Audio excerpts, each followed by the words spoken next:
تو جیسی زندگی گزارے گا میرے بھائیوں ویسی موت آئے گی.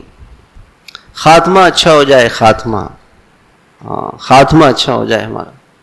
اس لیے آپ علیہ السلام کی دعا ہے اللہم احسن عاقبتنا فی الامور کلہا، اے اللہ ہمارا انجام اچھا کر دے، خاتمہ اچھا کر دے.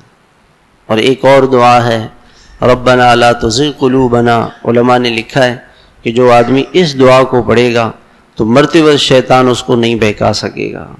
ربنا لا تزغ قلوبنا بعد اذ ہدیتنا وہب لنا من لدنک رحمہ انک انت الوہاب.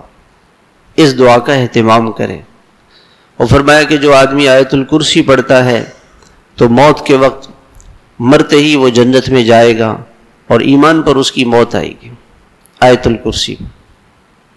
اسی طرح سے ایک حدیث میں آتا ہے جو سید الاستغفار پڑھے، سید الاستغفار ایک استغفار ہے، جو اس کو پڑھے گا اس کو بھی مرتے ہی وہ جنت میں چلا جائے گا، ایمان پر موت آئے گی.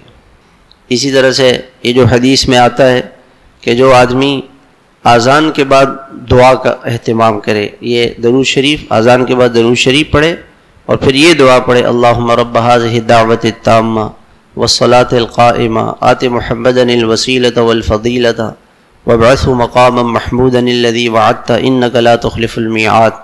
جو اس دعا کا اہتمام کرے گا تو قیامت کے دن آپ علیہ السلام فرماتے ہیں کہ میں اس کی سفارش کروں گا.